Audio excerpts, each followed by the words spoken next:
So you're saying that they have to come back in front of the executive committee? So that means that's what I'm that saying. I'm goes saying back to I next want to month, leave April? tonight, at least knowing, or at least we should know what the position of the executive committee is tonight. That it shouldn't be, right now it's unclear to me what's happening next week. I think that you know, you raised a concern, Warren raised a very reasonable concern, Ben gave a response, and we left it open. And, you know, somebody could decide to get up at a meeting, you know, whether it's under, you know, and we can start having a debate whether there should be a vote on, we don't want that to happen, obviously. And I agree with you, and we'll make sure that it's completely clear. What I want to do, as of now, is not on the agenda. Right. I want to double check our bylaws and see if the if that search committee has to come to the executive committee, and if so, then it won't be on this agenda. If not, then I'll speak to the executive committee members to find out which direction they want to go. In regards to if they don't have to come back, do we want them to come, or do we want to just have a discussion or whatever? But shouldn't you have minutes that reflect what they did? It has to, there's no question. It should be minutes. Yeah, we don't have any. There's one thing I can tell you for sure, 100%, that you don't have to look at any bylaws or anything. If you're going to have a vote, it has to be on the agenda because people have to know. Correct. And it has to be enough notice that people can make an effort to come. Correct. So regardless of the bylaws, right. Correct. So as of now, no. It's not on the agenda. The problem that we have is that she didn't show up. Right. So it's new information. Right. So that's why he has to make a decision. Correct. So it's not clear to anyone, but it should be clear to more. So what's clear to me is if there's going to be a vote, it's going to be on the agenda. Exactly. Yes. Right. Got it. Good. But my question is if there's going to be a vote and it's going to be on the agenda, so it's going to be on the agenda without we knowing what's coming to the board at the full board meeting? No, I have to come to the, we as executive committee, we set the agenda. So we have to. We could send it back. The board has an option always. Exactly. Yeah. Send it So back. we need to know, but we don't want to wait until it goes to the public meeting before we want to send it back. Well, you don't want to go to any public meeting before it's okay. Well, either way, a decision has to be made here tonight to be made clear to the board about what is supposed to be taking place. That's all fiduciary responsibility. Yes, we have to know what's coming to the, what's going to the board. Fiduciary responsibility. That pencil makes a lot of noise. Oh, but you fixed that? No, but you. Okay, so we have one presentation. We have one presentation by the American Red Cross under the other business. So, Yeah, I still like this to be up in the air. And if Mr. Garfield, Mr. Richards would just bear for us for one moment. This is left so open, okay? And I'm with Yako when I say that, when I agree with him, that we need to, because Very rare, right? Right. No, I agree with you a lot of times. That we need to have a final decision on what's going to take place on the 27th. Because it's just, to me, this is just too open-ended. You gotta make a decision whether or not, because if you're saying that she has to, that the chair of the search committee has to come in front of the executive committee here, then we don't meet again till next month, April. Exactly. So what's going to happen? Are you going to accept the minutes that they provide for you and to look at it and say they followed the process to the letter and they did everything that they was asked to do? Or are you going to postpone it to next month? Well, you can also call a special meeting. Right. Yeah. Call a Okay. special meeting, yes. Not before Tuesday. Why not?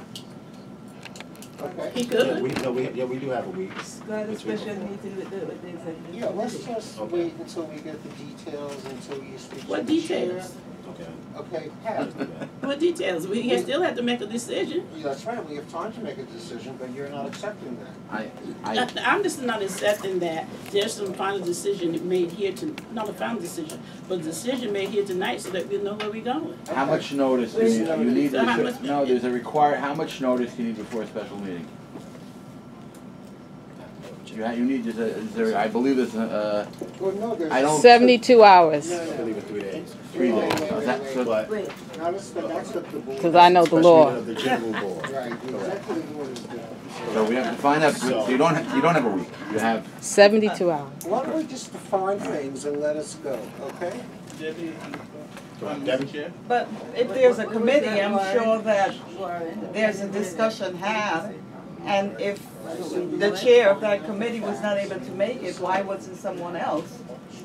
attended the Mr. meeting Evans too. is here, So what's this? but they said that he couldn't Does speak for Mr. it. Edwards have the papers? So Does I he have find the that, ratings? I mean, if you're on a committee, you should have be able anything. to. No. Okay. Mr. Edwards, by any chance, do you have any copies of the minutes from? No, but I have the bylaws. Here's the bylaw. Yes, sir. I mean, I don't want to see the whole thing. The bylaws, no, they need the minutes. They need the minutes for the meetings. The chair would prefer, So we should know by Friday, right? Yeah, so I think I agree with I just bring it back. I agree with my the executive committee members that if necessary we'll call a special meeting for the executive committee. But I do want everyone the members of the executive committee to have copies of the minutes, so we all are aware exactly what transpired and what went on. Okay. All right, so that's what we'll do. All right, All right. All right, very good. Now, can we Now. bring Red Cross back? now. Yeah, the American Red Cross, Mr. Richards. Okay. Mine. I know mine. The American Red Cross is here. They're back. We've been working with the American Red Cross Leader Board and Public Safety Committee in getting smoke alarms into folks' homes. But they're here tonight to talk about natural disasters, which this country's been having a lot of. And they sent it, you all refer to your notes, to your piece of paper here. He sent in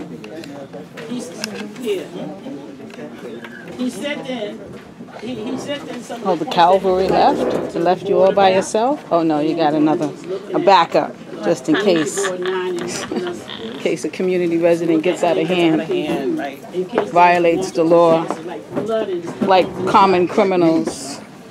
All right, so let's hear the presentation from American Red Cross. This is Mr. Garfield Richards. This is one of my partners, Diana Nichols, and we have Jeanette.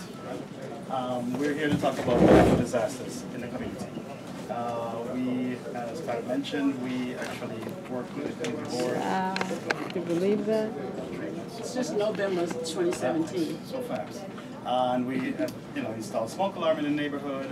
We do different activities. Have the pillowcase with the last event over by Michael Liburd. So we're pushing forward to make it a little wider, get the community involved with what we're doing. So, perfect example, we have today or tomorrow, we have a nor'easter coming in. My question to everyone sitting in the room, what we're going to do tomorrow if we wake up and there's 2 feet of snow outside? Shovel. I'm gonna play in the snow. Shovel. That's what I do. I don't know about anybody What else. about a person who is 65 years old and can't get food? The vulnerable community is the senior citizen, people with disabilities, people that need a wheelchair to go around. So you have that much snow on the sidewalk, we can't move around much. So how are we going to address that? One idea we come up with is to, apart from the partnership we have, we want a deeper partnership with the community. When things like that happen here, we'll bring the Red Cross to you. We want to bring the folks to Manhattan, to 49th Street. That makes no sense. So what we do, we'll bring the community and we need space to bring the service down. So we'll put the service in a big truck, bring it down, 1, 2, 3.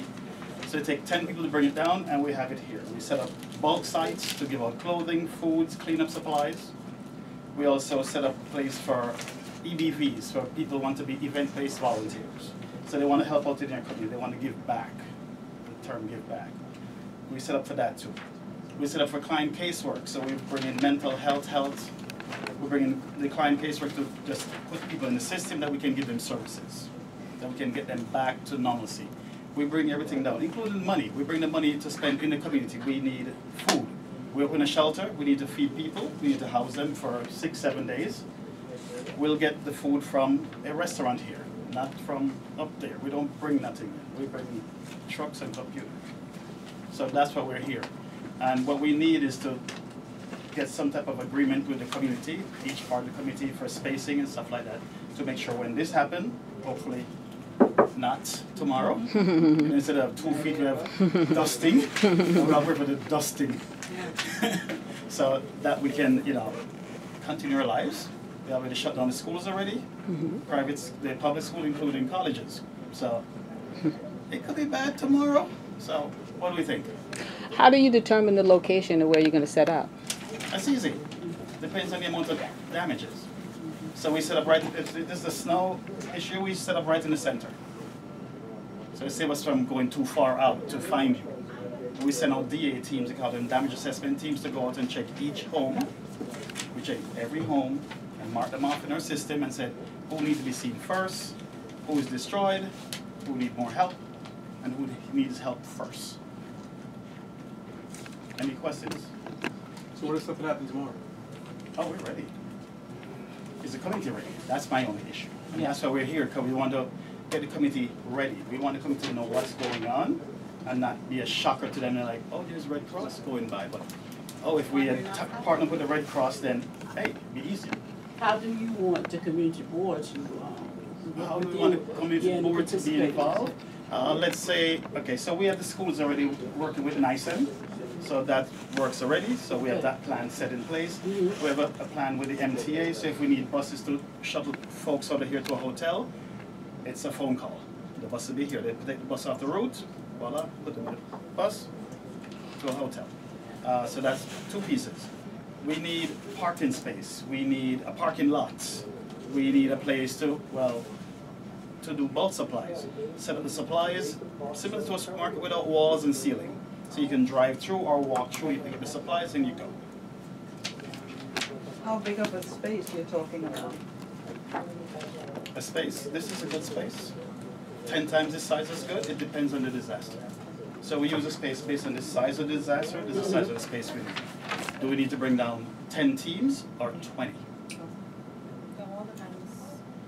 So you would need to, So for tomorrow, let's say that we need a Red Cross. What mechanism is in place to communicate to people What's the who trigger? need help? Yeah. Yeah. We have a bunch of weirdos, I'm going to call them weirdos, because they watch everything. They watch every news feed, every weather feed, and we see it. Right now, I'm on standby for shelters for the next, until Friday. For shelters? Yes. Okay. So if anything happens at Garfield, open the shelter. I'll go to the nearest school, we'll get it open, put signs up, tell the people where it is, and everybody track to this, to there. So there's the 80-year-old neighbor who needs help. How does that person find out about it? That's where the community get involved. Because if the community know that the Red Cross is there and know what the Red Cross does for the community, they can say, hey, we missed somebody, or there's somebody here, they have no phone, the dial-up thing don't work, their thumbs don't work, and we do have that. We definitely do have that. So, yes. So we need the community to be more aware of themselves and the service that they have to offer to the other members of the community, including themselves. Look out for your neighbors. That's what it comes down to. Be there for each other. how do we do that when sometimes the neighbors don't even know the first thing to do? I might want to help that 80-year-old person, but I may not know what to do and where the resources are and where I need to take her or for help. So 311 always put out a notification on the news on their screen if you're computer savvy, saying, you know, look out for your neighbors, you know, go knock on your door, stuff like that. So that's a basic piece there. So you knock on their door and like, hey, you okay? You may never ever talk to that person before. If you want people in the community to volunteer when you have a natural disaster like this, how do they do that? Where do they go? That's never a problem. That's the strangest thing. They appear. They'll be lined up at the door. It's very interesting. We never have a problem with EBVs, event-based volunteers. The only problem we have with EBVs is getting them in the system, get them teach a class really quick to teach them a skill. So maybe one or two skills. One of the things that we are looking to partner with the community board on He's is, concerned about identifying development. areas, because in the community Warren you have an Burke. understanding of space that is available. You There's know, no you know your rezoning is community happening. better than we do. And if you are able to identify spaces that, you know, vacant land lots that we can use for trailer trucks that the ground is solid enough that could take the weight, you know, building that we can set up offices in a short time space where we bring in our computers and so forth, so that we have those volunteers that want to help out their community, because we believe that having persons in the community assist their community, it makes the person feel more comfortable, you know, because you see that friendly face, so, you know, it does not feel as traumatic as if somebody from the outside coming in to assist you. So we want to have that relationship with you, where that we can communicate our needs to you in the event that there is something. Well, that's your board members. John Smith has a lot. This is John Smith's number, you can contact him, and you will be able to use John Smith's lot in the event that that area is affected. Similarly, we want to identify areas that is accessible to all. Not just persons that are able-bodied, but everyone easily accessible. So again, you will have knowledge of your community, of what is in your community, and you can make us be aware of that, so in the event that we probably can have a memorandum of understanding with that individual, so that in the event that we have something like that, you know, we can just call that person and we don't have to be searching around. So it speeds up the recovery process in the event that there is a disaster and we have to respond to it. And so if we were, when you say memorandum understanding, that means that the person who agreed that, okay, you could use my office or my space, that you have that they'll sign this agreement with you guys. So if, say, you give us this office for EBVs to just process folks in and out, that they can go to the community, we have a facility agreement. The plan and facility agreement is we need to leave the place the same way we found it or better. So if we... So you want us to help you, to this board, to help you identify those kind of places in the community, throughout the community. And you need that. You need that yesterday. Last week. Considering tomorrow. Because I was supposed to be here last week, but I was in Massachusetts at the next disaster. Yeah, when Boston had all that flood. Yeah. So there seems to be a step before that, or maybe parallel to it, which is communicating that you folks would be available. That you need certain mechanisms with the maybe our listserv as well as all the block associations, so that they know what to do. So that person living next door to the 80-year-old person who's incapacitated to some degree, they know that when something happens, you should be looking out. That communication piece is critical. Without that, is true. No one's coming here. That is true. That is very true. Awareness is one of the things that we are working on as well, because while people see American Red Cross, or they see some people see this, serving hot chocolate or food, but the American Red Cross does much more than just distribute stuff. We assist family. A lot of fires recently, and we have been assisting family that assisting them to get housing. Step towards housing with HPD and the different organizations. So awareness is part of what we're doing. We have the Pillowcase project that we're working in schools with children, to get them to understand about fire safety and so forth. So we're trying to get ourselves out there. So persons, when they see the American Red Cross, they're going to know what we stand for, not just, serving hot beverages. Yeah, but I think that Michael's correct when we have to, there's a step where we have to develop some kind of way to communicate this stuff to the community, so that they'll know that Board 9, Community Board 9, is partnering up with the American Red Cross. It's an emergency. Here's what you do. Yeah, that's the process that we're going to have to develop. My question is, and it's a question I have been asking, because I know usually the Red Cross, they came to my house twice. So they came in and they installed a fire alarm, and the last time they came to the community board, they came back again and then they installed another 2, because I was not aware that each room should have an alarm.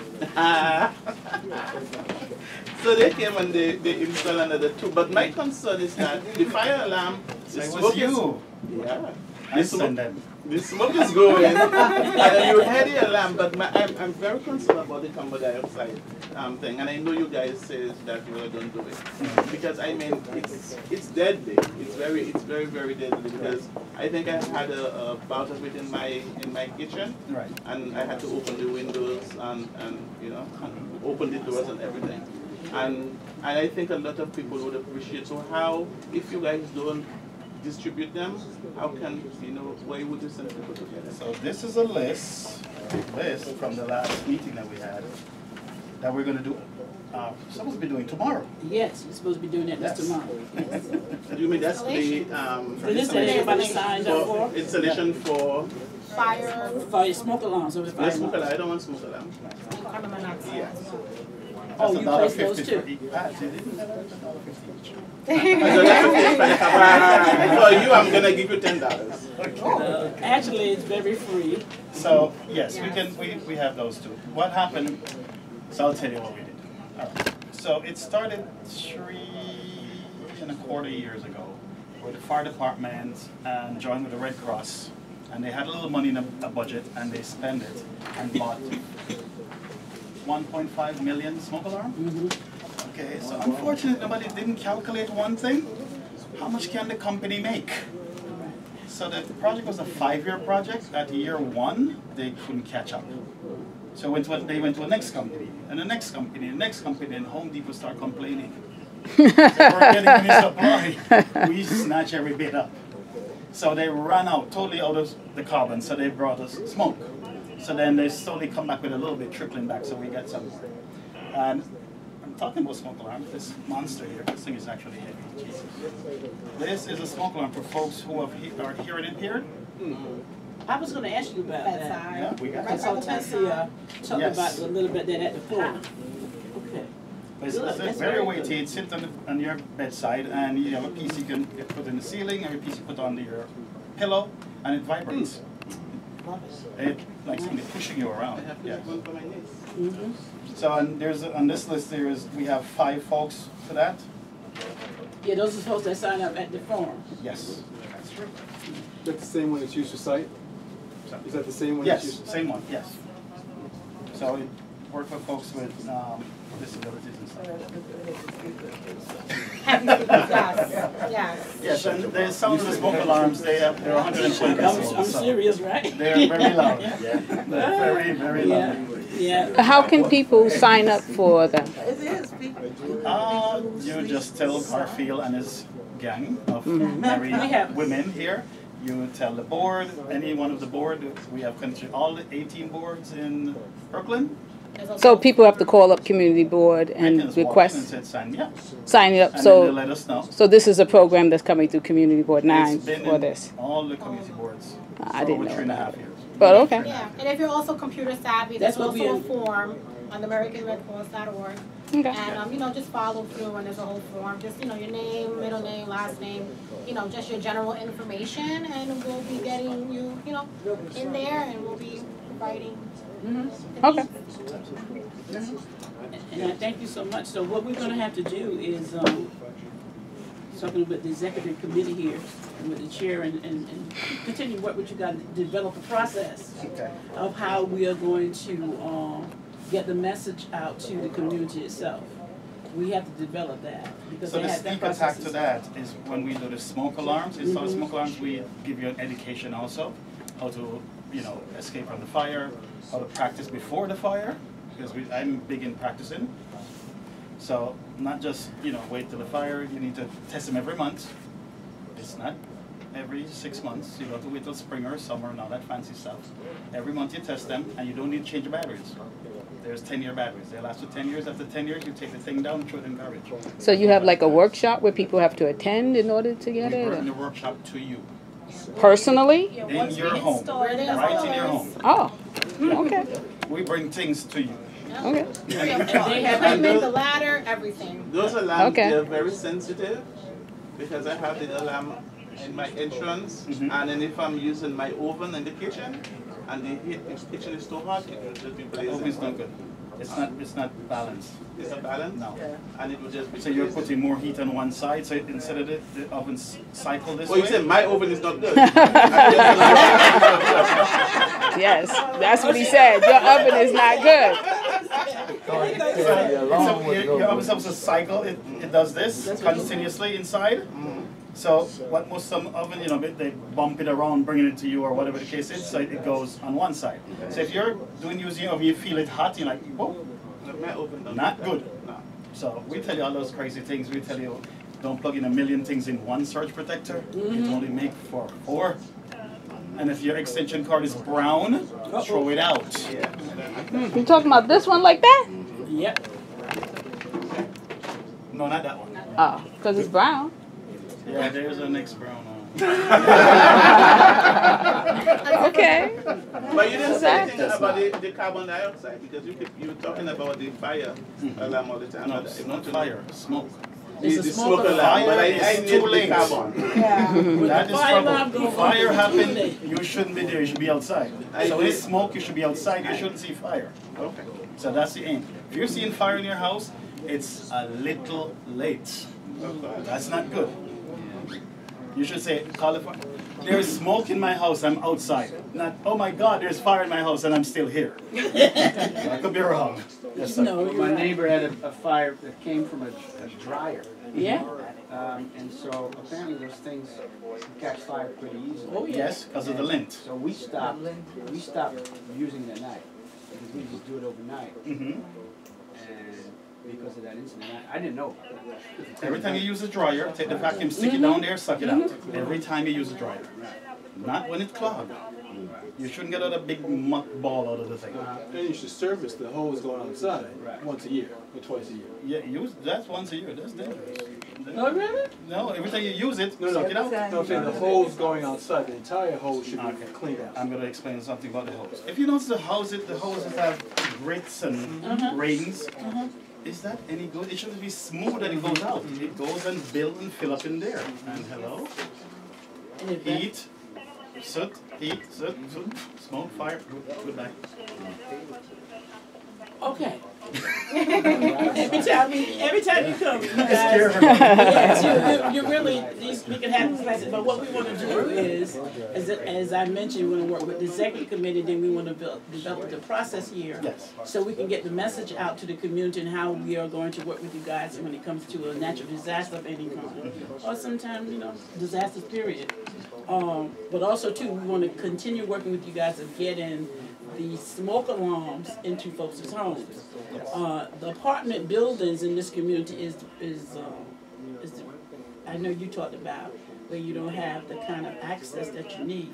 Well, we fixed that a bit. You fixed that some? So if it's NYCHA, we give them the alarm. Yeah, I know NYCHA is not, they take for the care of bigger the bigger buildings, it's the landlord. Yeah. Yeah, but what I'm saying is, when Michael talked about working with the Block Association, the Tenants Association, really, those are the people that we can reach more people and get more smoke alarms into their homes. But then there's also educating them at the same time about what is available and what the process we develop here with the board to help the community. Okay? So who's going to be working with us? From the Red Cross to do that. Well, so it's us. It's still us. Okay, it'll still be you guys. Okay, so we just have to sit out to take time. I think that we're going to have to, look as a committee, right? I mean, and decide whether this is something that we want to do. Yeah, absolutely. It's about public safety and it's about the community, so this would be good if, like we mentioned earlier, we work directly with the tenant associations. When I used to work for the city years ago, what we would do is bring down the tenant associations that have meetings in the lobby with the residents to talk about issues in the building. This could be, part of we had the list. That conversation. Yeah, well, I made sure to get the list. Absolutely. Yeah, exactly, Ms. Williams, exactly. To join in with their meetings. Right. Absolutely. Right. So we just need to know when they're having these meetings, and then we can ask, can we come in along with the Red Cross, and then we can unveil the plan. Yeah, so that'll be good. We do have a list of the tennis association, but there's more that we don't have, so we just have to work at getting those. But there's some that are registered with the Borough Hall, and there's others that are not, because there's some new ones coming on board. But we'll work with that. Okay? Were they at the public safety forum? Some of us. Yeah, the Red Cross was there. No, the Red Cross was here, it was there. That's where a significant amount of folks signed up to get their homes, those smoke alarms installed in their homes. So that's working. And you guys are back from Boston, so now you can do that, and we'll continue to work with you on that. Yeah, one more question? Yeah, so would you guys go to, like, when the Block Association have their meetings, and if we should invite you guys, would you all go and do a presentation? Sure. Okay, so that's how we started in Brooklyn in Community Board 17. We went to all the churches, synagogues, anywhere there's leadership. Yeah, we want to do that here too. From there and started right there. But let's coordinate Then we went to the community boards. So how is your schedule next week Thursday?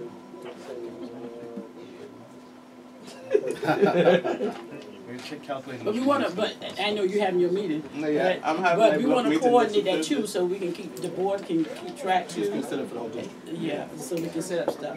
All right. Okay? Thank you But very thank you much. once again, Mr. Richards and your staff. Thanks You've for always having been us. so accommodating. Thank you. We really loved it. It's always a pleasure. The community needed to have this information.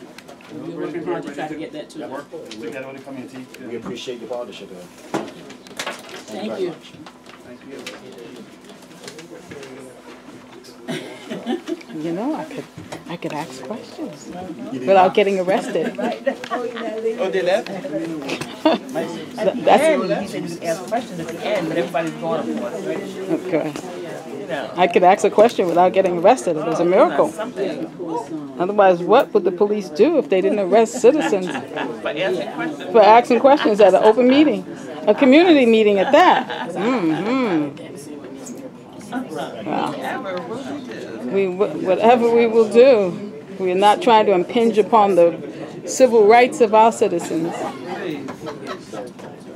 All right, so that closes out any other business before we adjourn. Okay, liquor license We'll be in touch. rules the day again. Thank you. Oh, wait a minute, I want to sign up. Before we adjourn, I understand we have questions for the community. So I have questions. You allowing me to ask questions? This is the Okay, the time. question was why wasn't the community allowed to sit there? And why did not community board 9 distribute an email to the community letting them know that the ULURP committee had been canceled, and why was the ULURP committee canceled? I can't answer the first question. The second part of the question is that the next meeting of the committee is in April. There was nothing to discuss in March. It's our practice not to waste people's time. Waste people's time. The committee was notified the day before, 2 days before, the meeting was canceled. No, that's not true. You on the committee?